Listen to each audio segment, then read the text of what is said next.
विशाल आकाश के नीचे एक किसान अपने खेत में कड़ी मेहनत करता है। उसकी भौहें गहरी एकाग्रता में तनी हुई हैं। धरती के रंगों के खिलाफ रंगों का एक जीवंत छींटा। उसका वफादार तोता उसके हर शब्द का अनुकरण करता है, जो हवा को चीखों से भर देता है। तोते की आवाज किसान की आवाज की गूंज है, जो प्रकृति और श्रम का एक संगीत बनाता है। अन्य श्रमिकों की जानी पहचानी निगाहें आदान प्रदान करते हुए किसान की असामान्य साझेदारी में आनंद लेते हुए खेत में मनोरंजन की लहरें उठती हैं। यह खेत प्रकृति के हास्य के लिए एक मंच बन जाता है, जहां काम और हौसी एक जीवंत तोते की चौकस निगाहों के नीचे आपस में जुड़ जाते हैं। किसान के विनम्र घर के अंदर क्रोध का तूफान उसके भीतर उमड़ता है।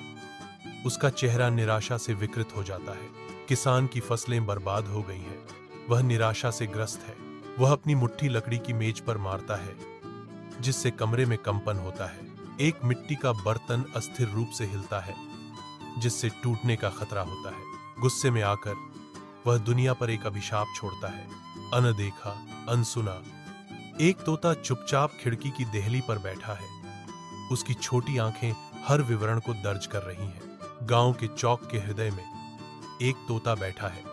दिन के उभरते नाटक में एक अनजान संदेशवाहक। तोते की आवाज शांति भंग करती है, किसान के शाप को दोहराते हुए।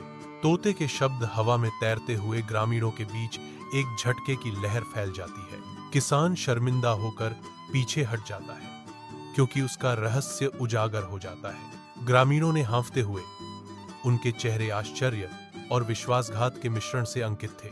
किसान पर उसके कार्यों का भार पड़ता है, क्योंकि वह अपनी नजरें हटा लेता है, अपने समुदाय की आंखों से मिलने में असमर्थ।